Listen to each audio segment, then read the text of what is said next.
Hey everyone, welcome back to my channel, Diverse Goddess. It's Hannah, and in today's video I'm going to be talking about why someone becomes the scapegoat within a family, meaning I'm going to be talking about how a child is chosen to be the scapegoat and why, so keep watching.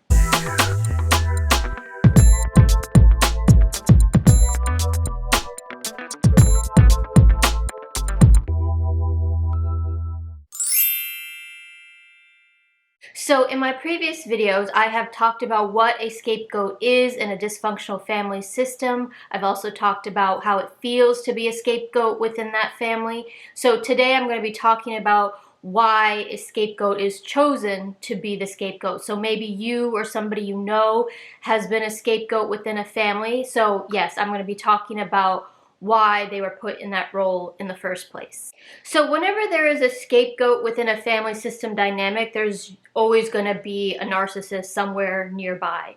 And in this case, we're talking about a narcissistic parent. And so we're talking about why a narcissist would choose a child to be the scapegoat.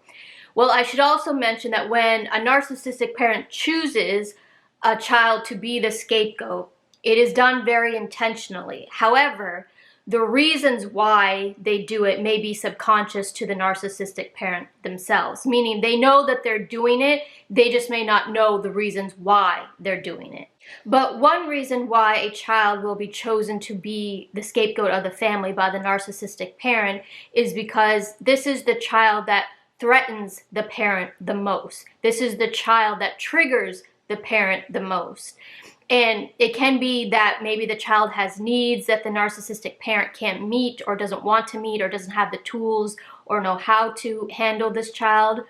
But really, when you really get down to it, it's the child that has a power within inside them that the parent can't quite put their finger on. There's an authenticity inside the child that the parent doesn't like.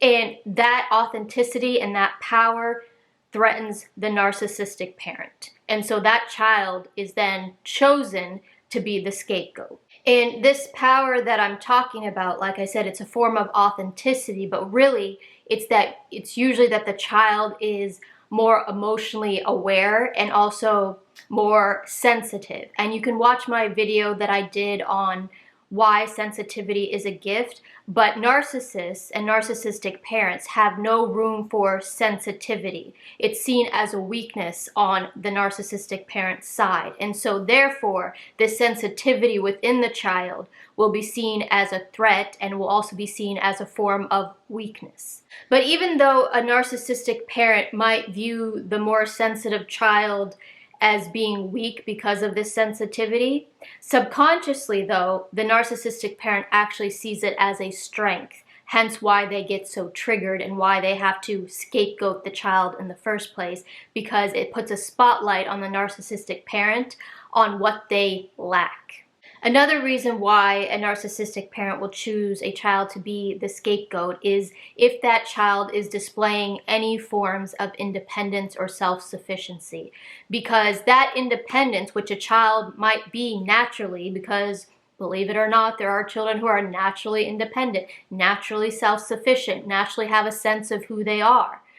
But all of those qualities threatens the narcissist because the child is displaying that they don't necessarily need the parent.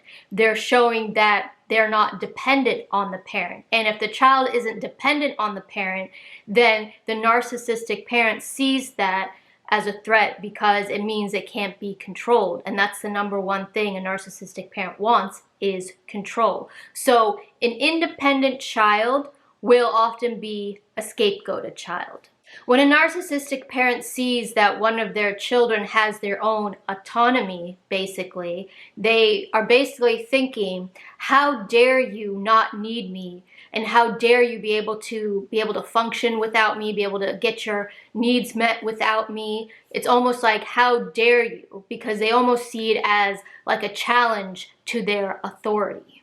Because to them, you are weak, helpless, and so of course, you need them for everything, for all of your needs. And so if you're independent and showing them that you can function just fine without them, they see that, like I said, as a challenge to their authority. Children who are chosen to be the scapegoat in the family are also the truth tellers and the ones honest about the dysfunctions going on within the family.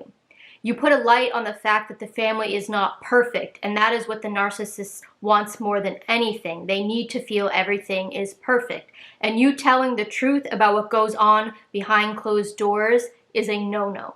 So all of these qualities and all of these traits, the child being more sensitive, the child being a truth teller, independence, all of these things trigger the narcissistic parent.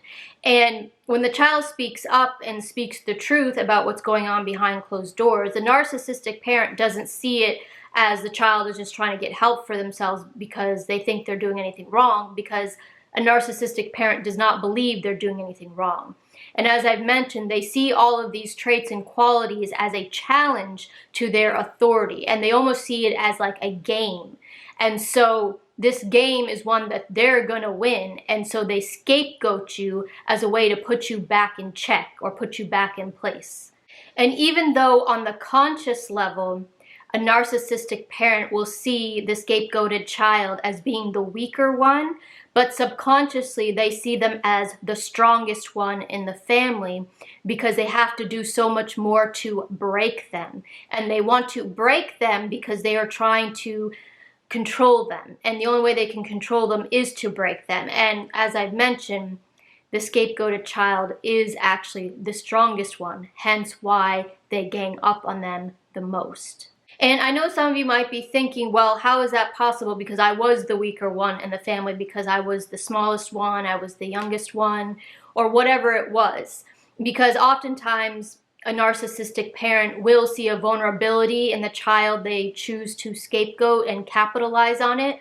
But again, that vulnerability or whatever it is that they deem to be a weakness is actually a strength, because and this goes for anybody who is targeted, whether you're a scapegoated child or just targeted in general, and you are ganged up on. A narcissistic parent would not target a specific child if that child was not the strongest, because like I said, it takes way more to break them. Everyone else is already broken and the narcissistic parent can control them. But this specific child who is the scapegoat, it's almost like they have an inner strength that's unbreakable, and that irritates the hell out of a narcissistic parent. So it is your strength that is irritating to them. Another reason a child could be chosen to be the scapegoat by the narcissistic parent is if that child reminds the parent of someone from their own past that they don't like or have an unpleasant memory about. And so again, that child is triggering something in them, and so they misplace all this unhealed shit onto the child. And as I've mentioned, oftentimes the narcissistic parent targets a child that has a vulnerability, and they capitalize on that. And so a child could also be a scapegoat because maybe they have an actual disability. And this brings shame to the narcissistic parent because they see it as shameful because it's not perfect. So they will scapegoat a child that they see as not being perfect in their own eyes. But in a nutshell, the reason why a child is chosen for the role of scapegoat within a dysfunctional family is that it's the child that triggers all of the narcissist's insecurities. It's the child that just by being their natural self triggers all of their unhealed wounds. And the number one emotion that the scapegoated child triggers within the narcissistic parent is shame.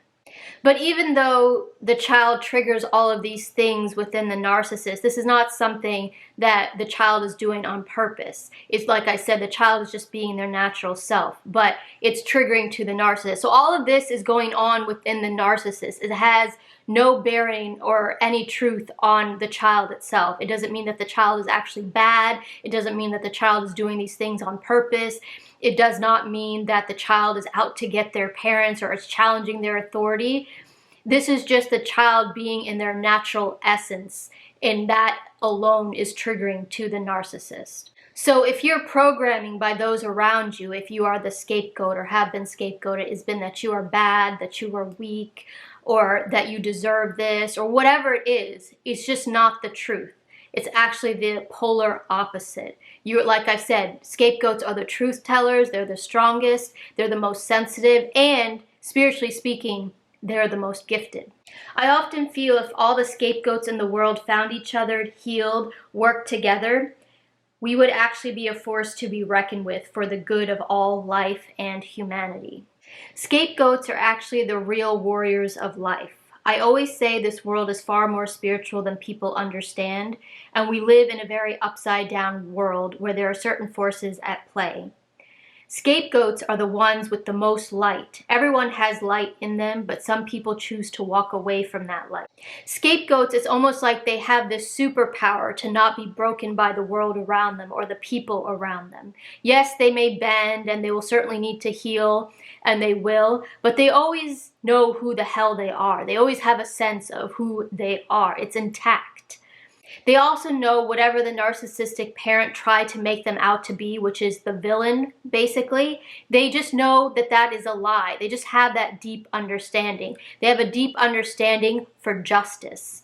And I will do another video going into the spiritual aspects of what's really going on with scapegoats and narcissists, like I said, on a more deep spiritual level, because there are deep things going on there.